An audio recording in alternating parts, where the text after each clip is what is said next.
En la prensa nacional se hacen, en la mañana de hoy, vienen abundantes comentarios, menciones, fotos, reseñas, hasta en algunos diarios suplementos especiales a propósito de los 100 años del natalicio de Rómulo Betancourt. ¿Por qué es esta una fecha tan importante? ¿Cuán vigente sigue siendo Rómulo Betancourt, un hombre que a 100 años de su nacimiento encuentra hoy en día, por lo que hemos podido descubrir, nuevos adeptos y seguidores? Gentes que ni siquiera le conocieron empiezan a aplaudirle como un gran estadista, y los que le enfrentaron en algunos casos a 100 años de su nacimiento lo ven con inclusive mucho más encono, más crítica y más condena. ¿Quién fue este personaje tan polémico, tan fundamental en la historia contemporánea de Venezuela? Vamos a hacer un programa especial. Hemos convocado una suerte de pequeño foro muy, muy distinguido. Nos acompañan en esta mañana el doctor Simón Alberto Consalvi, periodista, escritor, diplomático y en la actualidad presidente de la Fundación Rómulo Betancourt, y también el profesor universitario, destacadísimo especialista politólogo, el doctor Ángel Oropesa. Doctor Consalvi, doctor Oropesa, bienvenidos en la mañana de hoy pues al programa. Buenos días. Un placer, César Miguel. Primera pregunta, sobre todo asumiendo que hay muchos oyentes, como por ejemplo nuestro destacado equipo de producción, que pueden perfectamente desconocer por completo quién fue Rómulo Betancourt. Absolutamente. ¿Quién fue Betancourt? Bueno, no es sencillo definir a Rómulo Betancourt en breves palabras, a mi juicio, pero diríamos que estuvo entre los grandes. En primer lugar, fue el gran estadista del siglo XX, para mí. No tengo duda al respecto. Desde los 20 años, Rómulo Betancourt se destacó como una de las figuras más prominentes de la generación del 28. Dio en ese sentido un ejemplo extraordinario a los estudiantes. Él y tantos otros que comparecieron en la escena política justamente en ese año, en general tenían todos 20 años, era el denominador común. Fue muy extraño el fenómeno de esa generación. Irrumpen además contra la dictadura más petrificada y más sanguinaria, diría yo, de América Latina y más prolongada, la de Juan Vicente Gómez. De modo que en ese sentido Betancourt comienza a ser un extraordinario ejemplo para quienes de una manera o de otra se preguntan cuál es nuestro papel en la sociedad y qué responsabilidad tenemos nosotros frente al país. A partir de allí la vida de Betancourt fue dedicada a un solo ideal político, el de construir la democracia en Venezuela, la democracia de partidos, la democracia pluralista. No se le ocurrió a Betancourt en ningún momento de su vida, ni siquiera después del episodio llamado revolución o llamado golpe de Estado. No me detengo en esas clasificaciones del 18 de octubre. Entre las cosas que se esmeró y que más lo preocupó fue en la fundación de otros partidos políticos con los cuales competir en la escena nacional. En definitiva, Betancourt fue un ejemplo como venezolano en innumerables aspectos de su vida, por su extraordinaria honestidad, por su permanente vigilia, por el conocimiento. Además hay otro ejemplo en Betancourt, que es la sed de conocimiento de Betancourt, que caracterizó su vida en todas sus etapas. De modo que yo no quiero prolongarme mis puntos de vista sobre Betancourt, pero sí quisiera iniciar, César Miguel y Ángel, mi reflexión preguntándonos si es bueno o si es malo este momento para recordar a Rómulo Betancourt a los 100 años de su nacimiento. Para una pincelada sobre el tiempo que ocurre esto, me permitirían ustedes que yo lea el último párrafo de mi columna del próximo domingo, que dice lo siguiente, y de esa manera podemos tener términos de referencia para un análisis de la personalidad de Bettencourt y del tiempo que estamos viviendo. Dice así el último párrafo. El presidente de la República, Hugo Chávez Frías, ordenó remover, y no sé si demoler, la escultura de Marisol Escobar, que en un muro del Parque del Este mostraba el perfil del expresidente rodeado del humo de su pipa. Así actúa quien preside los destinos de Venezuela en el centenario de su nacimiento. La historia borrada a bayoneta calada. Como que yo creo que con estas pinceladas más o menos trato de definir el momento en que celebramos los 100 años del nacimiento de Rómulo Bettencourt. El doctor Simón Alberto Consalvi.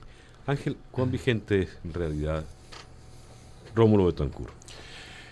Hace unos años, hará unos 2, 3 años quizás, la Fundación Raúl Leoni promocionó un foro que se llamaba de Bettencourt a Chávez, un poco la historia de la democracia. Y recuerdo que el profesor Manuel Caballero montó en cólera, digamos, como una manera de decir, aunque no fue tal, criticando el nombre. Pero el Manuel se justifica. Bueno, no hay mucha noticia. Pero criticando la elección del título, porque él decía, ¿cómo es posible que pongan a Bettencourt en la misma línea de Chávez? Y recordé un libro que recomiendo a tu amplia audiencia, César Miguel, del profesor Andrés Estambuli, tendrá también unos 3, 4 años, que se llama La política extraviada, de Medina a Chávez. Y un poco la hipótesis del profesor Estambuli es que uno puede hacer una revisión histórica de la época de Medina hasta el comandante Chávez sobre cuánto evoluciona o involuciona el concepto de política. Política entendida como decía Hannah Arendt, como lo que tuvo que inventarse para poder darle sentido a que vivamos juntos los que pensamos distinto, ¿no? Entonces, cuando la política, que presupone un concepto de comunidad política, donde la gente se siente copartícipe de un proyecto común y tiene sus diferencias de cómo construir ese proyecto, cuando la política florece, de alguna manera son las épocas de pacificación del país, la época de avance del país. Cuando la antipolítica toma su lugar, es la época entonces de la involución del país, ¿no? De alguna manera tiene mucha vigencia hablar de Bettencourt en estos momentos, porque si alguna palabra se asocia con el legado de Rómulo Bettencourt es justamente la viabilidad de la política, ¿no? La política, de nuevo, como la forma de dirimir de manera pacífica los conflictos propios de gente que por concepto piensa distinta, ¿no? Y entonces vivimos en los actuales momentos un intento de hacer de la antipolítica un proyecto de país, ¿no? Donde lo que hay es una sola voz y lo que más se acepta es que la gente de manera aquiescente se resigne a aceptar esa voz como verdadera. Entonces, cuando tú comparas el legado de Rómulo Bettencourt con el legado que nos está dejando este proyecto de dominación, tú tienes como las dos caras de una moneda. La cara de quien, como decía Simón Alberto, se preocupa por que haya contrapesos de poder en la sociedad, porque más que preservar el poder, lo que importa es que se preserve el país. Y la otra cara de la moneda, donde lo que importa es el poder por el poder mismo, donde cualquier intento de acumular contrapesos de poder en la sociedad son considerados traiciones a la patria. Entonces, son dos caras de la misma moneda, por eso que tiene tanta vigencia en un día como hoy recordar que ese pensamiento sigue vivo y hay que hacerlo cada vez más vivo como una forma de hacer ese contrapeso. Les invito a escuchar un momento al propio Bettencourt. Una conspiración que pretende restablecer un régimen similar al que fue barrido por la acción conjunta de pueblo y Fuerzas Armadas el 23 de enero. Y una conspiración que pretende establecer en Venezuela una sucursal del régimen cubano.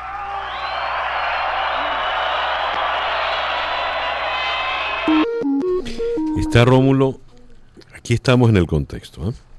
Está en pleno enfrentamiento con la guerrilla izquierdista, ¿cierto?, alentada por el régimen de Fidel Castro, en un momento donde Fidel Castro, a sus 81 años, está renunciando, estamos llenos de especulaciones, y como hemos leído, el primero que por lo visto ha quedado en desamparo con esa renuncia es el propio Hugo Chávez. Así es. Cuando el doctor Gonsalvi leía de su artículo cómo Chávez manda a destruir la pieza de Marisol en el Parque del Este con la imagen de Rómulo, Sí. pues está mandando a destruir al hombre que se enfrentó a su padre político como es Fidel Castro. ¿No estamos hablando de un anacronismo o esto es absolutamente vigente? Yo creo que al celebrar los 100 años de Rómulo Betancourt y al revisar su figura y su papel en la política, yo creo que la relación de Betancourt con Cuba, o con Fidel Castro en particular, más que con Cuba, es un elemento esencial del análisis. Yo creo que Rómulo Betancourt fue el único venezolano, único digo, que en enero de 1959 no cayó bajo la magia de Fidel Castro, porque todos, así como digo único, digo todos los demás caímos bajo el encantamiento que nos produjo la Revolución Cubana. Rómulo Betancourt, yo los miraba a los dos a través de un vidrio que ellos se reunieron en un pequeño jardín de la casa que tenía Betancourt después que llegó a Venezuela, y leíamos, por supuesto no oíamos sus palabras, pero leíamos tratábamos de entender la conversación a través de los gestos.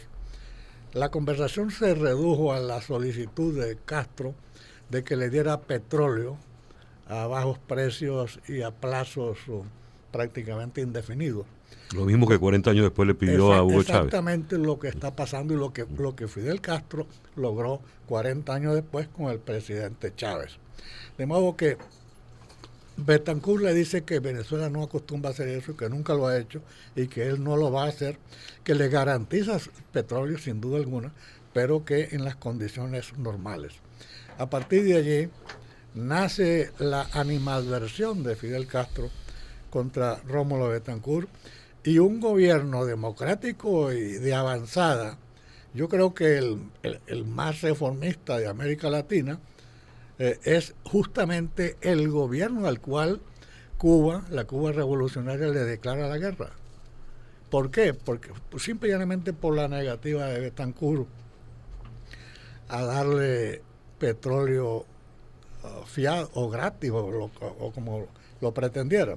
De modo que de allí nace el gran encono de Fidel Castro contra Betancourt y el apoyo y la creación artificial del movimiento guerrillero en Venezuela, porque fue algo absoluta y totalmente artificial, como lo han relatado los propios protagonistas, quienes fueron protagonistas de ese episodio. Ahora bien, como decías tú, César Miguel, 40 años después, ¿qué pasa? 40 años después pasa que los venezolanos, y yo estoy absolutamente convencido de que interpreto a muchísimos venezolanos, estamos buscando el camino de Rómulo Betancourt, mientras en Cuba, después de medio siglo de Fidel Castro, ¿qué están deseando los cubanos? Simplemente un régimen democrático, un régimen reformista de avanzada, sí, socialista si se quiere, pero de ninguna manera autocrático y totalitario. De modo que esa es una de las conclusiones. Podríamos de esa etapa. Llegar entonces, tiene sentido decir que el verdadero enfrentamiento político ideológico es Betancourt-Castro, en la cual Chávez sería pues apenas un derivado en la historia, sería algo así, y a la larga lo que estamos dirimiendo en efecto es la renuncia de Fidel, la vigencia de Fidel versus la vigencia de la propuesta socialdemócrata de Betancourt, en lo cual ustedes me podrán explicar a los oyentes qué es Hugo Chávez. Sí, interesantísima la conclusión de Simón Alberto. Mientras estamos aquí tratando de rescatar a Rómulo, en Cuba están viendo cómo hacen para enterrar a Fidel, ¿no? Es de las paradojas de la historia.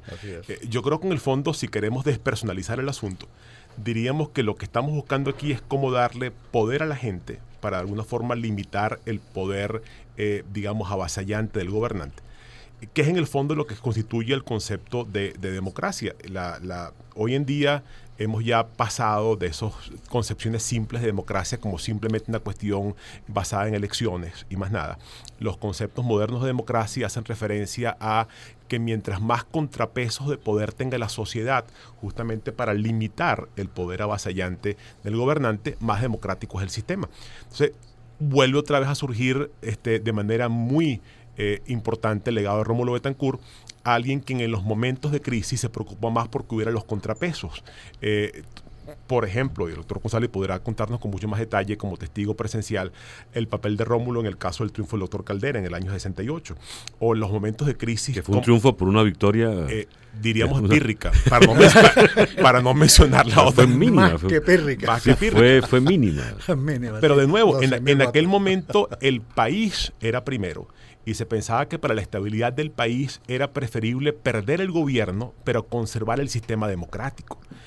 Uno añora que un pensamiento similar, aunque sea de manera tangencial, ilumine las neuronas del comandante Chávez, de pensar que primero está el país, por encima incluso de su proyecto político. Por eso digo que es muy importante contraponer lo que, no tanto de la persona, aunque la persona por supuesto tiene una cantidad de virtudes que pueden ser resaltadas, lo que significa políticamente el aporte de Betancourt, sobre todo en estos momentos donde quien domina la escena es quien representa la antítesis del modelo de dominación que pensó Betancourt para Venezuela. Escuchemos a propósito de esto a Rómulo Betancourt.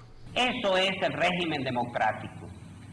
En un país que vivió durante 10 años amordazado, a ratos hay gentes asustadizas o faltas de fe en la eficacia democrática que añoran los tiempos anteriores. Pero esta es una minoría minúscula. La inmensa mayoría de los venezolanos, y de eso debemos sentirnos orgullosos, tiene confianza en la eficacia de la democracia y cree en la democracia. Les recuerdo, estamos haciendo este programa especial a propósito de los 100 años del natalicio de Rómulo Betancourt con Simón Alberto Consalvi y Ángel Oropesa. El reloj nos dice que son las 7:31 de la mañana. Hemos de identificar. Éxitos 99.9 en Caracas. Éxitos 95.3 en Puerto La Cruz. Éxitos 90.5 en Puerto Ordaz. Fama 98.1 en Barquisimeto. Éxitos 100.9 en Mérida. Éxitos 94.9 en Margarita. Éxitos 103.1 en Táchira. Éxitos 105.3 en el centro del país. Y éxitos 89.7 en Maracaibo. Sonidos en primera fila. Por el Circuito de Éxito. Este programa especial sobre Betancourt, que escuchemos entonces ahora este testimonio de su hija, Virginia Betancourt Valverde. El pensamiento político de Betancourt tiene su origen en la Revolución Francesa, en las bases de la independencia de Estados Unidos, es decir, él hizo suyo y su partido también el régimen democrático representativo. Esa posición fue compartida por otros partidos democráticos de derecha y de izquierda, moderada, y lo que realmente convierte su pensamiento en algo vigente, además de la democracia como valor y como instrumento de representación de la gente, es su enfoque para lograr que la democracia funcionara, mediante la suma de esfuerzos de los partidos políticos, junto con los sindicatos, las asociaciones y los gremios profesionales, y también incluyendo a la gente que produce y a la gente que comercia. También creo que es importante que su pensamiento estuvo orientado al mejoramiento de la calidad de la vida de la gente, y en la medida en que se logró, la democracia se afianzó.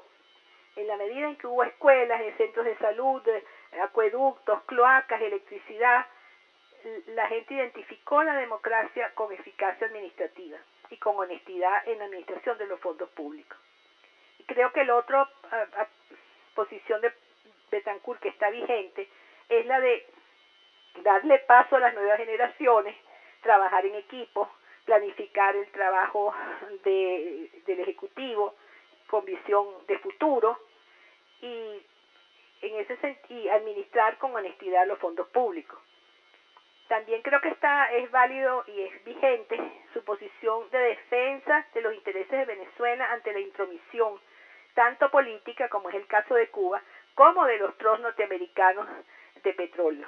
Él tuvo desde muy joven un enfrentamiento con el abuso de esos trusts durante el periodo de Gómez y en periodos sucesivos igualmente, y llegó con el apoyo de los otros partidos políticos a unos acuerdos que fueron satisfactorios para el país y otros acuerdos internacionales como la OPEP que se estableció en su gestión de gobierno, que nos garantizan hasta el sol de hoy la provisión de petróleo y el ingreso petrolero. Ese era el testimonio pues de la hija de Betancur, Virginia Betancur Valverde. Virginia en su testimonio hizo mención 2 o 3 veces al tema de la honestidad, al tema del sano manejo de los fondos públicos. Cuando Hugo Chávez arremete en la historia reciente, en la intentona del febrero del año 92, es precisamente con una sola bandera, la bandera en la lucha contra la corrupción. Él no tenía ninguna otra en ese momento, después pudo haber agregado, pero en ese momento solo hizo pública la bandera contra la corrupción.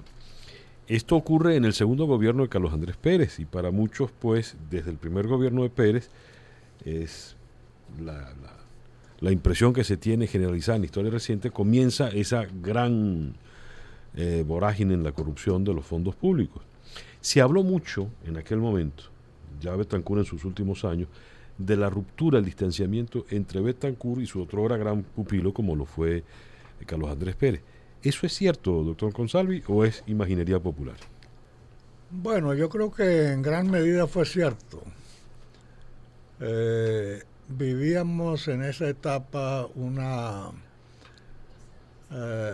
alza de los precios petroleros de consecuencias e implicaciones similares a las que vivimos ahora. Y por supuesto el estilo de vida de los venezolanos, la abundancia de dinero en las arcas públicas probablemente propició ese tipo de desviación en la política nacional. Debemos recordar, es importante recordar, que cuando Rómulo Betancur llegó al poder en el 59, los precios del petróleo eran de $2 el barril. $2 el barril.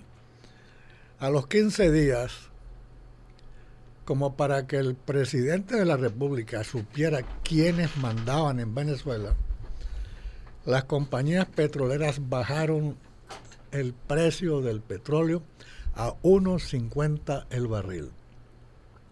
De modo que Rómulo Betancur gobernó el país durante los 5 años de su periodo presidencial con precios petroleros que oscilaban entre 2, 3 y $4 el barril.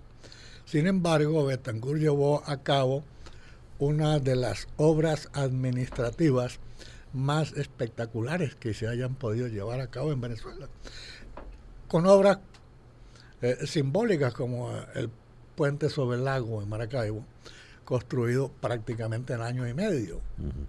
De modo que Betancur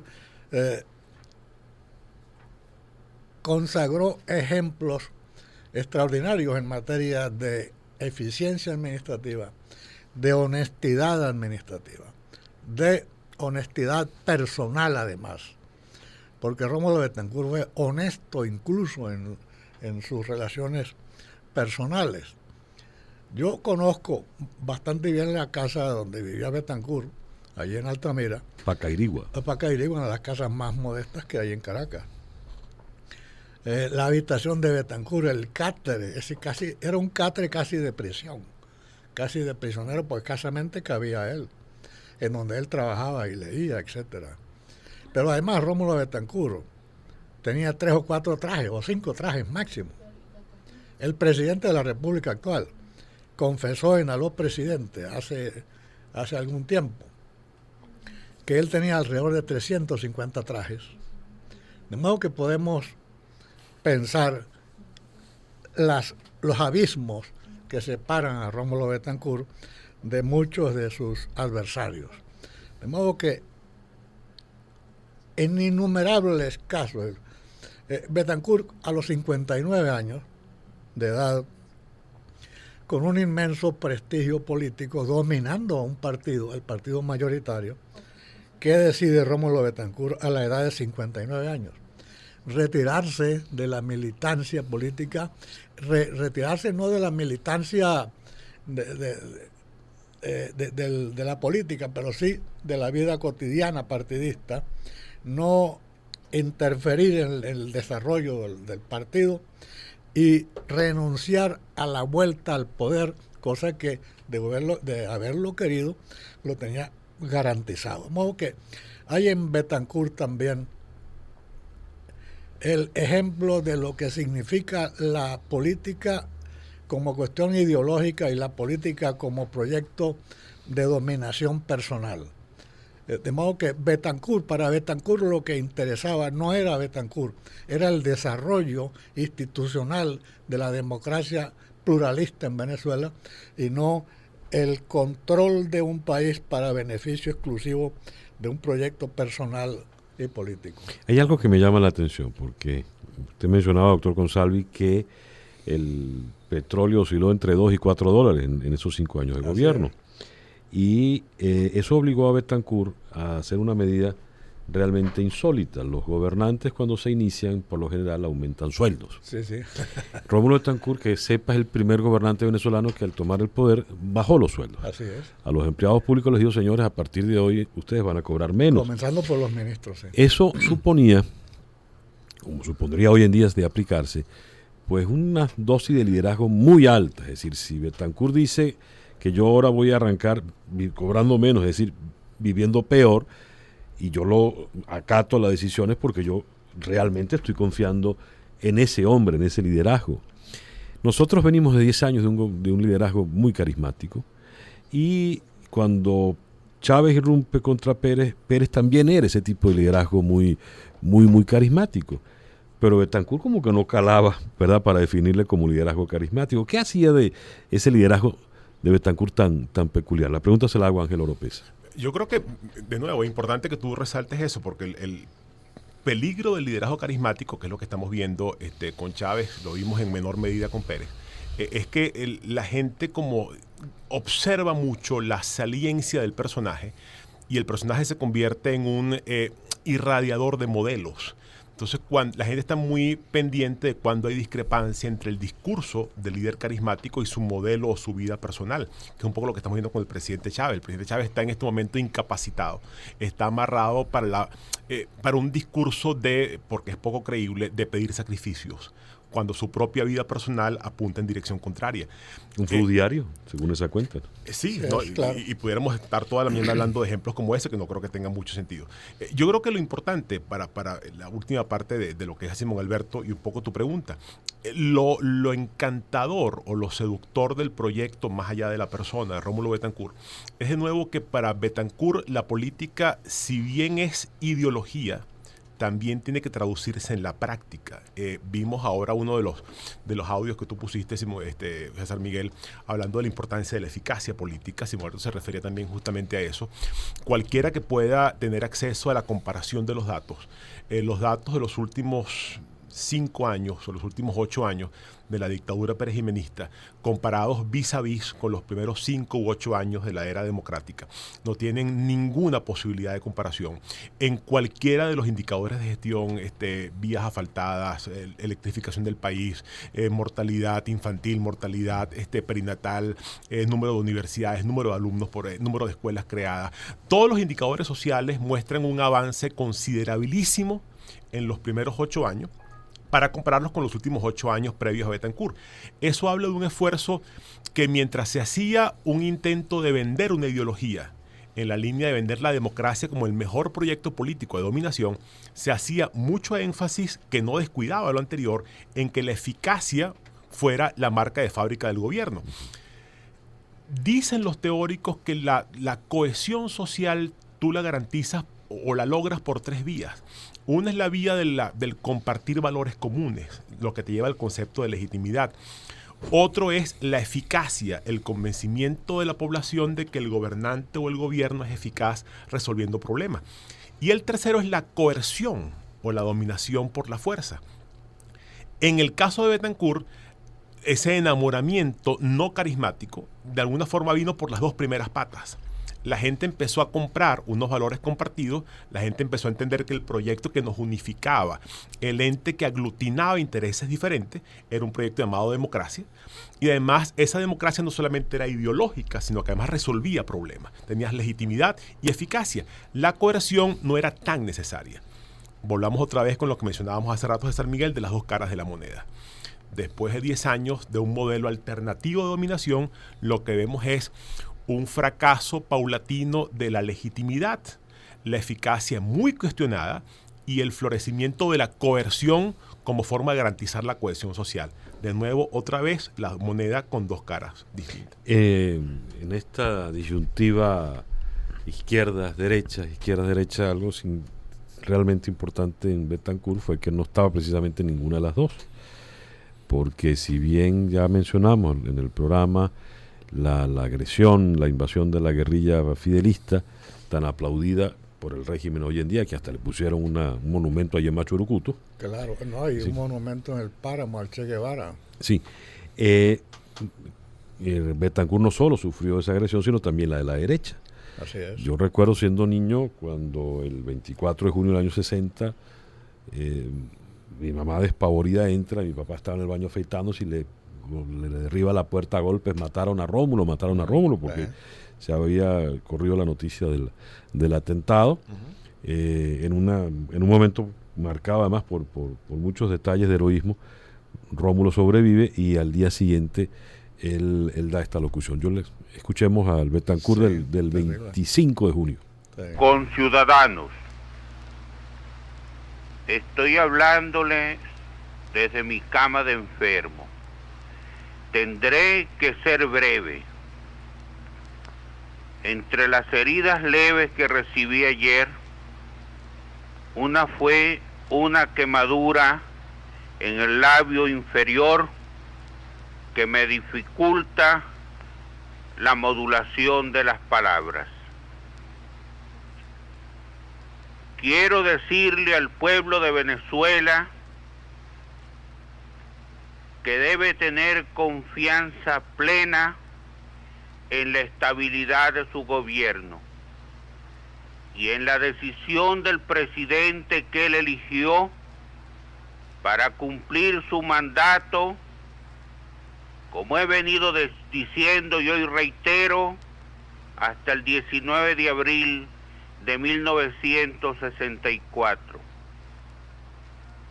Nunca ha ignorado los riesgos que comporta empeñarse en darle una orientación democrática seria al país, erradicar el viejo vicio de que se beneficiaba una minoría ávida del peculado, de la concusión, del tráfico de influencia.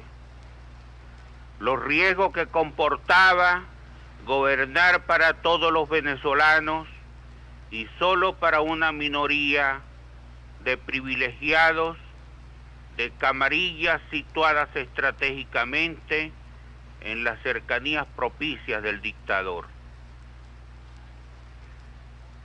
No me cabe la menor duda de que en el atentado de ayer tiene metida su mano ensangrentada la dictadura dominicana. Hay una conjunción de esfuerzos entre los desplazados el 23 de enero y esa satrapía para impedir que Venezuela marche hacia el logro de su destino final. Como decía, estaba entre la izquierda y la derecha. Fue el atentado que mandó Trujillo. ¿Qué impresiones les merece a ustedes estas palabras que acabamos de escuchar? ¿Ya cuánto? 48 años después. 48 años. Bueno, yo creo que este es uno de los momentos. Yo creo que fue el momento más dramático del periodo del presidente Betancur. Oírlo con la serenidad con que habló en ese momento los que lo oímos no percibimos esa serenidad que yo percibo ahora en sus palabras. Y me impresiona mucho, por cierto, porque yo recuerdo a Betancur, no es cierto lo que él le dice al país, heridas leves. Él le dice al país heridas leves para tranquilizar a la nación. Pero las manos de Betancur estaban absolutamente quemadas y deformadas le quedaron para el resto de la vida. Las quemaduras en el rostro le afectaron el oído. Es decir, el atentado fue una de las cosas más bárbaras que podemos imaginarnos nosotros. Desde luego, por supuesto, obra de Rafael Leónidas Trujillo, del dictador dominicano, como bien lo dijo Betancur inmediatamente. Pero en todo caso, es el enorme valor personal de Betancur el que se pone de manifiesto, por una parte. Por la otra, el esfuerzo que en un momento tan dramático como aquel que él tiene, porque él cuando él está lo llevan al hospital universitario, pero él sabía que como jefe del Estado, su lugar era el Palacio de Miraflores. Y él pide inmediatamente que lo trasladen, aun cuando está en esa situación de herido, etcétera, que lo trasladen a Miraflores porque ahí está el centro del poder y desde donde él puede dirigirse a la nación y transmitirle tranquilidad a la nación. ¿No? Que esa es otra de las vertientes de Betancur, el enorme valor personal por una parte y la consecuencia por otra con su país como jefe de Estado. Insistían mucho, recuerdo, en el anecdotario. Ramón J. Velázquez tiene abundante información. Claro, él era el secretario de la presidencia de la República y ya estaba muy cerca de... Todos le insistían, los médicos, hay que anestesiarlo, presidente, y Betancur decía, a mí no me duerme nadie. Yo recuerdo una anécdota personal. Yo logré, era muy difícil ver al presidente en ese momento. El cardenal Quintero fue a visitarlo y yo logré, por esa amistad mía con Ramón Velázquez, yo logré entrar en ese momento a ver al presidente. Y yo quería cometer una tremendura de periodista. Y yo tenía una cámara, de esas cámaras mínimas de espía, ¿no? Yo no era espía, pero en todo caso la cámara era sí, de espía. Y yo quise hacerle una foto a Betancur con las manos llenas de algodones y gasas, etcétera. Bueno, para la impresión que yo recibí fue de tal naturaleza que yo dije, bueno, olvídate cámara. Yo no me atreví de ninguna manera, ¿no? Ya estamos por concluir. Yo les agradezco inmensamente que hayan venido esta mañana, bien temprano acá al programa, para hacer esta serie de reflexiones. Como decíamos al principio, con los micrófonos todavía cerrados, no para hacer el viaje a la historia, sino más bien para poder ver esa historia con los ojos muy en febrero del año 2008. Creo que en alguna medida eso se ha logrado. Para concluir, Ángel, por favor. Sí, yo creo que sí. No tuve la oportunidad personal de conocer a Betancur, lo he leído mucho, lo que he podido leer, pero me atrevería, Simón Alberto me corregirá, de hacer una travesura. Si Rómulo estuviera viviendo un poco el día de hoy en el centenario de su nacimiento, creo que nos invitaría a no quedarnos solamente en los detalles muy importantes, pero al fin y al cabo detalles de su vida personal, sino en lo que tendría un poco que pedírsele a los venezolanos en este momento, ¿no? Yo creo que alguien que dio su vida justamente por vendernos un proyecto de inclusión, por vendernos el concepto de que el pueblo tiene que, lo que llamaríamos ahora, empoderarse para evitar los instintos expansionistas lógicos de todo gobernante. Ese proyecto donde lo importante es que la gente sienta que tiene poder yo creo que en la medida que entendamos que ese es el gran legado de la figura de Rómulo, estaremos haciendo el mejor homenaje. Creo que si él estuviera en la posibilidad de hablar por estos micrófonos, nos pediría que hoy más que nunca hagamos verdad eso que él quiso vendernos como proyecto. Ángel Oropesa. Entonces, para concluir, Simón Alberto Consalvi. Bueno, para mí simplemente expresar que me siento muy complacido por este programa de San Miguel y por haber compartido con Ángel Oropesa, un politólogo y analista de su categoría. Sí creo que es el momento preciso para que en particular los jóvenes revisen la vida de Rómulo Betancourt y vayan reconociendo a los grandes venezolanos que a través del tiempo se esmeraron en crear el país, en crear la nación y no en destruirla. Yo creo que ese es el gran mensaje de Rómulo Betancourt, la construcción de Venezuela. Cerremos entonces escuchando a Rómulo Betancourt. Les pido que hagamos en este momento un examen de conciencia, que volvamos al espíritu unitario del 23 de enero, que cesen las luchas acerbas y que buscamos fórmulas de entendimiento para trabajar todos unidos por la patria de todos.